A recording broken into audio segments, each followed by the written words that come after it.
Alors, rebonjour les amis des couteaux, ici c'est Jean qui vous parle pour une nouvelle vidéo de la chaîne du Maître des couteaux. Alors, c'est toujours notre série, on poursuit la série des duels. Alors, cette semaine, c'est le Spyderco Manix 2 versus le American Lawman.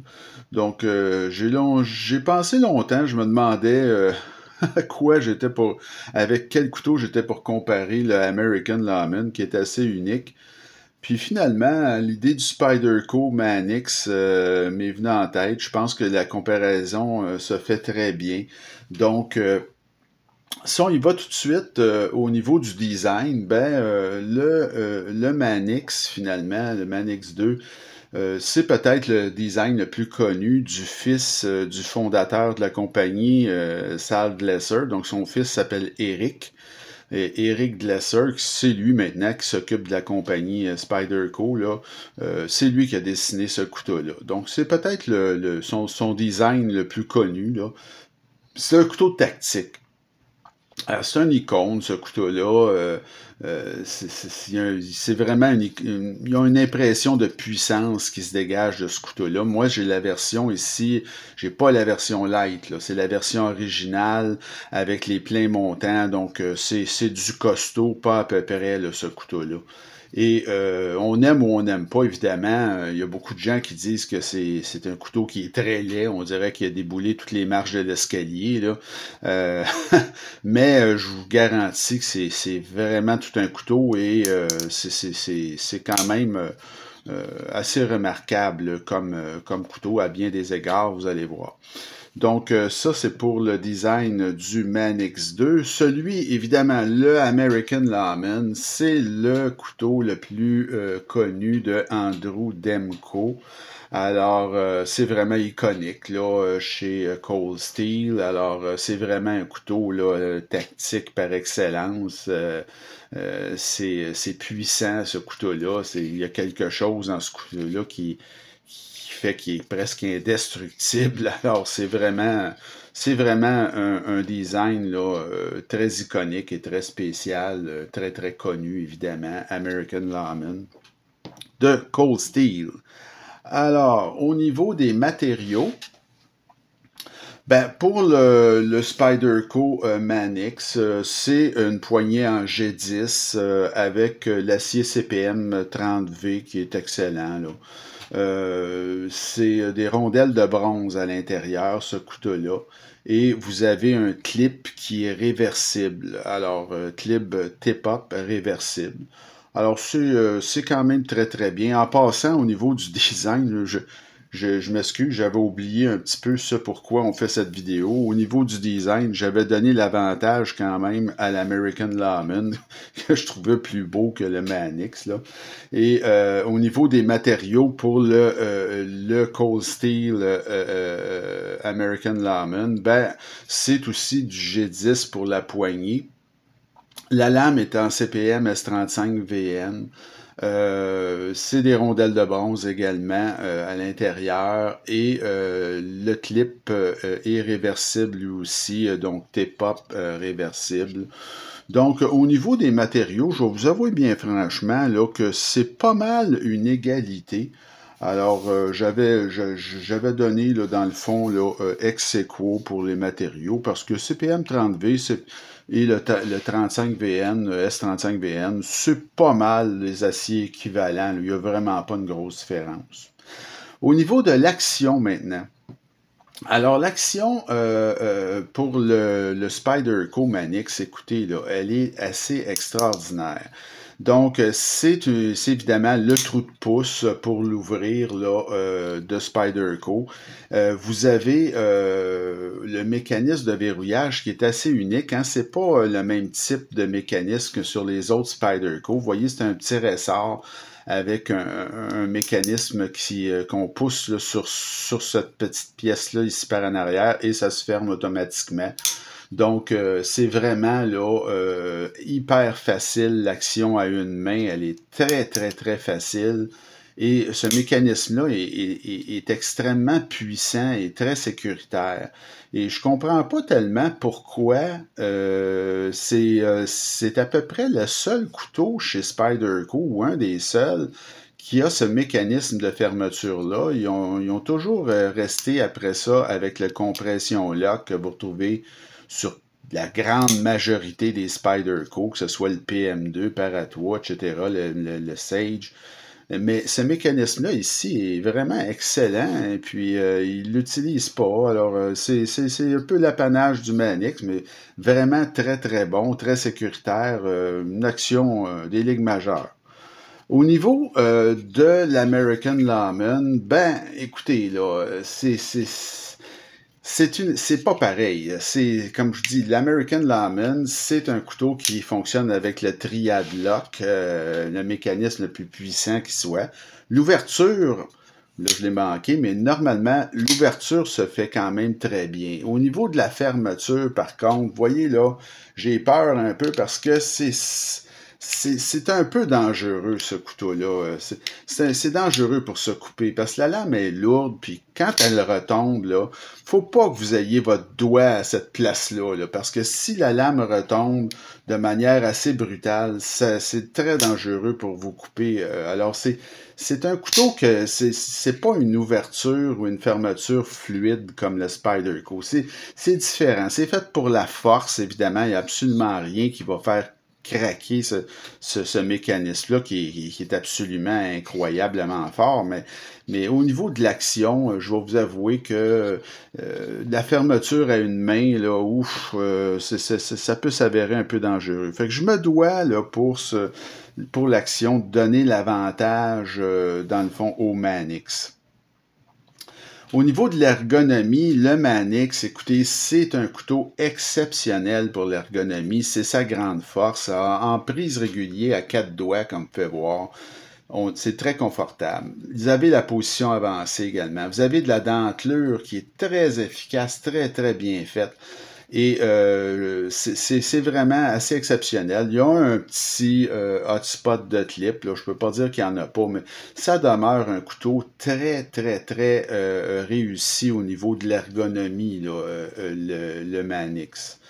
Alors, pour ce qui est de l'American Lawman, c'est excellent aussi, là, je veux dire, l'ergonomie, elle est vraiment fameuse, il n'y a pas un mot à dire, là. Vous n'avez pas de dentelure, mais vous avez une position avancée qui est très, très confortable aussi, et lui, il n'y a à peu près pas de hotspot de clip, prise à 4 doigts, ça aussi, donc c'est vraiment très, très bon. Alors là encore, j'ai donné au niveau de l'ergonomie, j'ai donné une égalité, si vous voulez, parce qu'il n'y avait pas vraiment de différence là, notoire entre les deux. Le prix, ben le prix, écoutez, j'ai payé ce couteau-là, le Manix, je l'ai payé 173, puis aujourd'hui ça se vend 210. Donc, c'est pas donné, mais c'est comme toutes les Spyderco.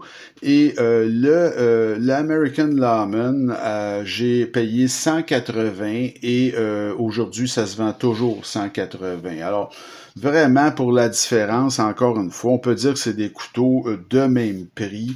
Alors, j'ai mis une égalité pour le prix également. Pour ce qui est du poids, alors le poids, le Manix, là, comme je vous dis, moi j'ai la version avec les pleins montants, là, pas la version light que je vous recommande pas d'ailleurs. Là, c'est vraiment beaucoup plus délicat. Mais cette version-là, qui est hyper solide, hyper forte, là, vous avez un poids, là, ça pèse quand même 4,89 onces ou 137,6 grammes. Donc, c'est pas un poids léger, le Manix, là. C'est le Manix régulier, comme ça, là, avec les pleins montants, c'est quand même assez lourd. Tandis que le Lawman, lui, est plus léger un peu du fait de sa conception. C'est que les montants, c'est vraiment, c'est très partiel à l'intérieur parce que vous avez une construction avec un verrouillage triade par le dos et l'épaisseur du G10 fait en sorte que c'est très, très très rigides. Alors, ils n'ont pas besoin de mettre des montants qui font la longueur du couteau pour avoir un couteau extrêmement solide. Ça se ressent sur le poids. Donc, c'est 4,27 onces, 121 grammes. Alors, au niveau du poids, c'est remporté par le American Lawman. Au niveau de la valeur maintenant, alors la valeur, ben, elle est très élevée, la valeur du Manix, parce que c'est un couteau iconique. Ça sera encore en vente dans 10 ans. Le prix est à la hausse de ce couteau-là, comme pas mal toutes les Spyderco d'ailleurs. Donc, c'est une excellente valeur et si vous êtes un amateur là, de plein air ou vous voulez quelque chose de vraiment robuste, c'est vraiment un très bon achat, le Manix. Au niveau d'American Lawman, c'est la même chose. C'est excellent comme valeur parce que lui aussi, c'est une icône, puis lui aussi il va être encore là dans 10 ans. Et son mécanisme est absolument indestructible, le Trial Lock, a une force, une puissance incomparable. Alors, si c'est ce que vous recherchez, c'est un excellent couteau, pas trop pesant en plus quand on considère que c'est un Cold Steel. Alors, pour ce qui est de la valeur, écoutez, là aussi, hein, c'est vraiment du nez à nez. Alors, c'est deux couteaux qui se valent, qui ont la même valeur très élevée. Alors, j'ai mis ex aequo. Et pour mon appréciation générale, finalement, donc le Manix, on peut dire que c'est un couteau qui est quasi exceptionnel. C'est un peu lourd dans cette version-là, mais nettement supérieur à la version light, là. Bon, au niveau du style, évidemment, le look, c'est discutable. Il y a des gens qui vont dire que c'est très laid, qui n'aiment pas ça. Mais bon, c'est quand même un couteau là, qui est archi recommandable, très recommandable si vous recherchez ce qu'on appelle en anglais un heavy user. Donc, c'est vraiment tout un couteau, ça. La note d'évaluation, lorsque j'en avais fait l'évaluation, ça avait donné 8,94 sur 10. Donc, c'est quand même très élevé, là. Au niveau du Lawman maintenant, alors c'est vraiment un des meilleurs couteaux tactiques. Lui, vraiment, c'est macho, là, c'est puissant, bon, un peu dangereux à la fermeture, contrairement au Manix. Puis, bon, c'est pas donné non plus. Mais si c'est le genre de couteau que vous recherchez, un couteau d'une puissance inouïe et qui est quand même pas trop lourd et qui peut se mettre en poche de manière quand même assez agréable, là, donc, c'est un excellent achat, puis lui aussi, je vous le recommande fortement. Puis lors de mon évaluation, ben, il avait coté à 8,38 sur 10 le American Lawman. Alors, j'ai mis mon appréciation générale, elle va au Manix. Alors, j'ai mis un léger avantage au Manix. Donc, comme vous pouvez voir, on arrive à une égalité. Donc, c'est ce que ça m'a donné, là, dans le fond, c'est que ça 6-6. Alors, c'est deux couteaux qui vraiment, là, il n'y a pas de gagnant dans ce duel-là. C'est comme ça. Alors, moi, je trouve que c'est deux couteaux qui se comparent extrêmement bien, qui sont à peu près de même valeur, de même force. Il y a certains avantages qui vont au Manix, notamment la sécurité, la facilité d'ouverture-fermeture, tout ça, c'est indéniable que ça va au Manix. Puis le Lawman, bien évidemment, la solidité du mécanisme de verrouillage qui est absolument incroyable. Bon, alors il y a certains avantages. Peut-être les gens vont mieux aimer le design également du Manix. Mais grosso modo, c'est deux couteaux excellents pour leur application, vraiment des couteaux heavy user, des couteaux pour des gens qui font des activités là, qui demandent beaucoup de force là, en plein air, camping, chasse, pêche, des choses comme ça. Alors, ça fait le tour de notre duel de cette semaine. J'espère que ça vous a plu. Pour ce qui est de la prochaine vidéo, on va faire un petit intermède dans nos duels et je vais vous présenter, faire une révision de... j'ai deux couteaux que j'ai fait l'achat dernièrement, que j'ai eu à prix d'aubaine incroyable. Et celui que je vous présente la semaine prochaine, c'est le Kaiser Sea Lion. Alors, c'est vraiment tout un petit couteau celui-là. Je l'aime beaucoup. Donc, c'est un design d'un designer allemand, un très grand designer, très bon designer, mais qui malheureusement ne fait presque du custom, presque juste du custom. Il a eu une certaine affiliation avec Kaiser, mais à ma connaissance, c'est un gars qui ne fait que des couteaux custom. Il s'appelle Yuli Eneki et il a, entre autres choses, produit le Kaiser T1, qui est un couteau sensationnel. Et il a produit également ce petit couteau-là qui s'appelle le lion de mer, le Sea Lion. Et vous pouvez voir qu'il a fait la crinière d'un mâle lion de mer, là. Donc, c'est un couteau qui est très intéressant, mais qui était cher et moi, je l'ai eu à prix d'aubaine. Donc, ça va être notre prochaine vidéo, le Kaiser Sea Lion. Alors, il me reste à vous souhaiter une bonne fin de journée et continuez à vous abonner à ma chaîne et à m'écrire. On se retrouve très bientôt. Salut bien.